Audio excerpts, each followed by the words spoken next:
In life, we should always be prepared for the best and the worst. It's unpredictable and shocking how one moment can put your life together or make your life fall apart, as it did in mine. I, 36M, married my best friend's sister 10 years ago, and in addition to that, we dated each other for 4 years, but I have known her since we were like 5. You can call us childhood sweethearts. Our dating days were very sweet and bitter because our relationship almost broke my friendship with Jacob, her brother. I'll call her Candace, 33F. She was not just my girlfriend but my childhood crush and the only woman I ever laid eyes on. On top of that, I considered her my soulmate until she willingly decided to break that soul contract of ours, which ruined my life and our daughter's as well. Our marriage life was going smoothly, and we never fell out of love. She always took care of my needs, and I did the same with her. She is a great mother, and we have a 6-year-old daughter together. She is always very nice to everyone and has a very sympathetic nature, which made me rethink my thoughts before doubting her for something obscene like this. I am a lawyer and always occupied with different cases, which pushes me to spend more time with my case files in my chamber and less time with my wife, but I always make sure to be there for her, to make everything special, and to make her feel the same way as she did back 10 years ago on the day I proposed to her if she wanted to marry me, and she immediately said yes. Candace works as an assistant manager in my brother's company, and she is always present and attentive in her work, but that has never stopped her from being a good wife or mother. Since the day she got promoted to an assistant manager position in a different branch, things have been very rough, with regular arguments. She had been coming home later than usual, and I thought it was because she was adjusting to a different branch with different people, but my doubt and fear escalated the day she came home very drunk, dropped off by her friend because she was unable to walk. I already tucked our daughter in the bed and took Candace to our room. I was changing her clothes when something caught my eye. I saw 2 huge hickeys on her back and one on her shoulder. Something inside my stomach turned up and down, and I felt the anxiety creep in and lots of other thoughts of how and why. I kept my composure, relaxed my mind, and let myself not overthink and doubt her. I headed towards the living room and started preparing myself for tomorrow's case, but my mind was still revolving around those hickeys and how she got them. After all that thinking, I decided to confront her the next day before she left for work. Her cold and irritated behavior was already bothering me, and all these little details were the cherry on top. I never knew our marriage would turn bitter after 10 years of sweetness, and maybe it was just a phase. I went inside our bedroom, and her phone was continuously buzzing every second. My mind was questioning who could be texting her, so I went to the desk and tried checking her phone. In our 10 years of marriage, Candace never had a lock on her phone, and this time her phone was locked. My thoughts again started haunting me, and I was thinking about our lives, our daughter, and everything we shared. I put the phone back on the desk and went outside to get ready for today's case. I went inside the kitchen and started preparing breakfast for Candace and our daughter. I placed the dishes on the table and suddenly felt someone hugging me from behind. I turned around and saw Candace smiling and hugging me tightly. I hugged her back and felt relaxed, but there was another thing that caught my mind. She always wore rose and vanilla mixed perfume, and today she smelled like men's perfume, and her hair reeked of smoke as if she were smoking. All these little details made me not hug her back. She sat in front of me at the dining table, all smiley faces, and she was in a very cheerful mood, but I was not happy. So, I asked her the reason behind her happiness. She told me she was happy because I made her breakfast. I couldn't stop myself from asking where she was last night, so I eventually did. The smile on her face faded. She apologized and told me that she forgot to inform me about the welcome party in her new office, where she was forcing herself not to drink but eventually ended up drinking a lot. She looked frightened and suspicious. I asked her where she got all those hickeys on her back and when she started putting locks on her phone. She stood up, put her hand on her head, and started grabbing her hair like a maniac. I ran towards her and tried to stop her. She was screaming and crying at the top of her lungs. I got scared by her behavior. She said I was not seeing her efforts she had been putting in her work and doubting her for f-king someone. She called me insensitive that I didn't care to ask about the marks and just made my assumption that it was a hickey. She said it was a cigarette burn she got in the club. I guess anyone at my place would have done the same thing. Before I could say it, she stopped me by telling me that her phone password was my birth date, and because of office files in her phone she had to put a lock. After all the screaming and shouting, I went to work. During my work, I couldn't stop thinking of different possibilities, and I wanted to talk to my brother James about it, but our marriage privacy was another thing that would make Candace more upset, so I just tried to forget it. I don't know, I found Candace's behavior very suspicious. I went back home, and our little daughter Lily was playing with her toys. In the bedroom, I heard Candace giggling and talking to someone. She was not laughing in a fun way but more in a flirty way. I headed towards the room and overheard her saying, "How red is it?" What was she talking about? Giggling. As soon as I opened the door, she immediately hung up the call and gave a fake laugh. She got scared. I asked her to whom she was talking while pretending to be searching for something. She shrugged off by saying it was just a friend and left the room. Nope, it wasn't just a friend. There was indeed something going on with the way she was acting and gaslighting me into thinking differently. That evening, she was wearing a backless top, and her hickey was visible to me. It was very dark and red, and it was not a burn. I know I love her, but I can't act like a fool in love and let her pull tea under my nose. I can't stop myself from suspecting her. Update 1. It's been 3 weeks since my last update. It was pretty hard for me to do anything after seeing those hickeys or whatever she called it. Let me tell you guys, my instinct was right and I was not overthinking. Candace continued with her shady activities, so one day I decided to stay up and check her phone after she went to sleep. That evening I was doing my work in the living room, and she was on her phone for 2 straight hours, looking worried while texting someone. I didn't ask because she was only going to lie straight to my face. After an hour, she was inside our bedroom, sleeping peacefully. And let me tell you guys, we haven't had sex for a month now. Even on days I tried initiating it, she told me she was tired, but I never let it be the reason for the argument. As I was about to reach for the phone, it started buzzing, and it was an unknown number. Calling her. I took the phone out outside the room and answered the call. There was a woman on the other end screaming something, which almost made me throw up. The woman was screaming and saying that she finally found her number, and if she did not stop F-king her husband, she would tell everyone in the office and make her jobless. As soon as she finished her sentence, I told her I was her husband and there might be some misunderstanding. The woman, whose name is Jenny, was the wife of Matthew, who works in the same office as Candace. She gave me her address and asked me to meet her, as there was something she wanted me to know. Let me tell you guys that the worst thing to experience in life is getting stabbed by the person who took an oath to be there for you for the rest of your life. All this while, I was praying and wishing that all my assumptions turn out to be false. I loved her and I didn't want to think that on days she refused to sleep with me, it was because she was sleeping with her colleague. The next day I went to meet Jenny. She was pregnant and younger than me and Candace, which made me feel bad for her. She was 8 months pregnant. She told me that her husband was cheating on her with Candace. Her eyes were teary, and for some reason, I couldn't cry and felt the only emotion, which was anger. It felt sad and a very cruel thing to do to your pregnant wife, and my wife was a part of it. She opened the tab, and it had obscene images of Matthew and Candace, not just pictures but a video of them having sex. Jenny had got those videos from Matthew's phone last evening and they had a confrontation. That was the reason Jenny was worried and texting someone last evening. I felt the taste of bile in my mouth and cried my heart out. I asked her to send me all those pictures and promised her that Candace would suffer for wrecking her house. She told me that she was going to file for divorce, but I intentionally asked her to wait a few days so she could enjoy the disaster as well. After leaving Jenny's house, I drove off to my brother's place. He has 2 kids and has always been a great advisor in my life.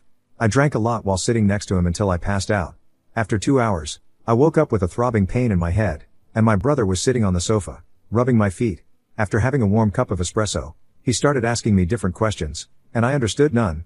I gave him my phone and asked him to open the gallery and see what's inside. He looked disgusted and immediately put the phone on the table. I told him about everything, and there he interrupted me and gave me more information that she had been cheating before the promotion. In her previous team, Matthew was her team leader, and there could be a way she did that for promotion. One thing about Candace that I forgot to mention is her greed. She was never a gold digger and earned her own money and always bought her stuff, but she was greedy for fame and position, and I was not surprised if that was the case. James was the owner of the company, but he always worked from home because his wife Rose was half paralyzed, and that's another story. Anyway, he's a great brother and husband. I asked him why didn't he tell me all this. He said he was investigating into the matter and didn't want to take any action basis the rumors. He didn't have any evidence to prove his point, so remained shut. I drove off home and had already practiced acting normal like nothing had happened before. As I went in, Lily came running towards me, and I held her in my arms, giggling. Candace walked towards me, kissed my lips and told me happily that she made my favorite lasagna. I felt like throwing up. After the dinner, well, it was hard to eat with her, and I wanted to put an end to this as soon as possible. She is evil, a narcissist, and one hell of a gaslighter.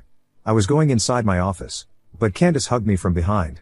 I turned my face towards her. She was wearing her red satin slip dress. She used to look beautiful, but today she looked so disgusting to me that it was hard for me to look at her. She asked me whether I picked up that call last night, to which I immediately said no. She again asked me and told me I could tell the truth and she wouldn't be mad, but I was not a fool, and I disagreed again and kissed her lips. I was following her path of lying and gaslighting the situation. She pushed me onto the bed and whispered in my ear that Lily had slept. I asked her if she was feeling tired as usual. She looked at me in disbelief and refused. I tried resisting, but I gave in. I did it also to humiliate her later.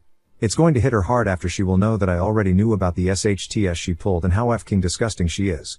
It was the most thrilling sex we ever had, and I wasn't guilty about how it was going to make her feel.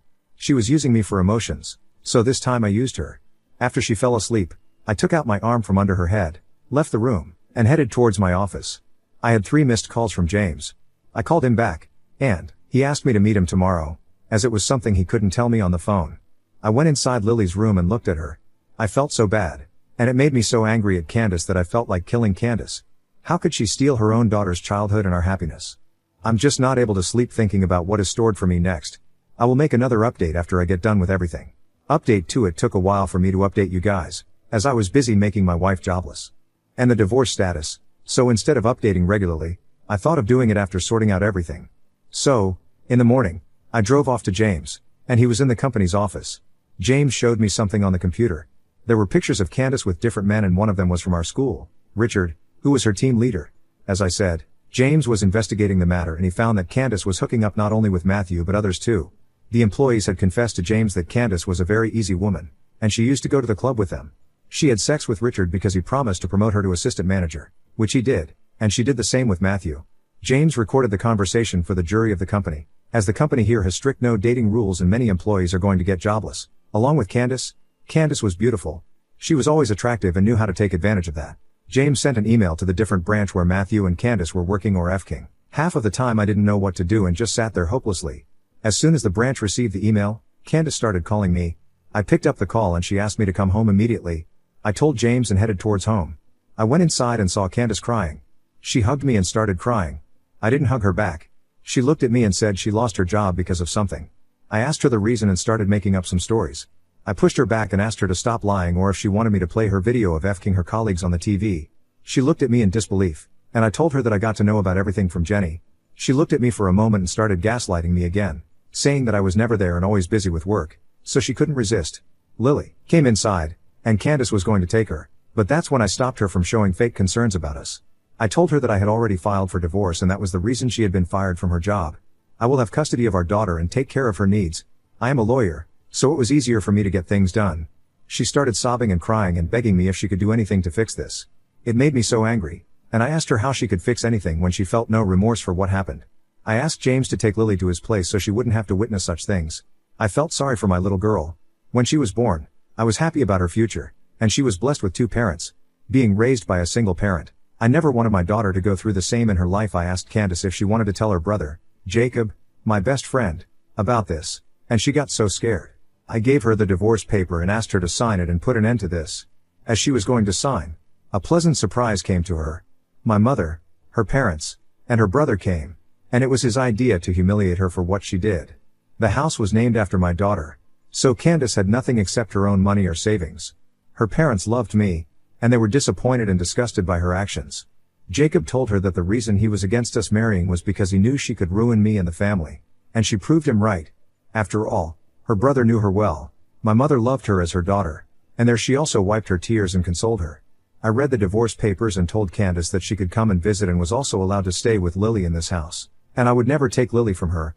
Before this, I had already shown her pictures to Jacob, but not the obscene ones, and to be honest, I have no respect for her. I would have forgiven her if it were a one-time thing, but doing something wrong is one thing, and being proud and continuing it again is another thing.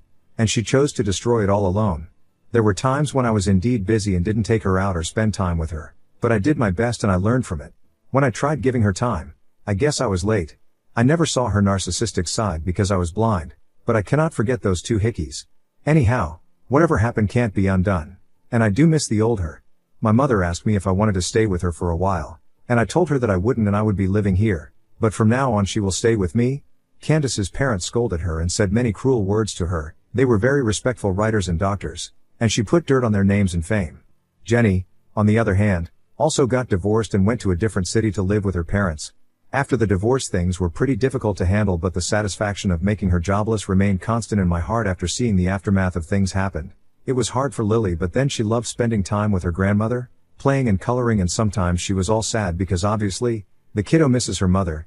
And as for Candace, she got her new profound freedom to go and meet different guys regularly. She visits Lily on a daily basis and we never saw each other because whenever she came I was already in my office, and from the window I saw Matthew dropping her off for a week, and after that bit was someone else. It was not just friends, she gave them proper kisses after coming out of the car. Was she always like that? I was too blind to see, and honestly, guys, I dodged a bullet, but after 14 years of togetherness, I am still shocked, and if it were not for the lack of communication, I would have never known. It's been a month now, and I am busy with my cases and all. We did see each other after all and greet, and I feel empty and sad and on depression and anxiety medication.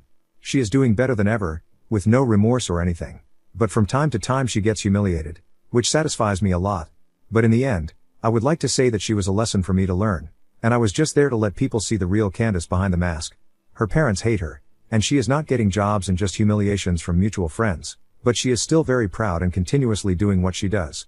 But apart from the rest, I only want the best for my daughter, a happy childhood and a great future filled with love.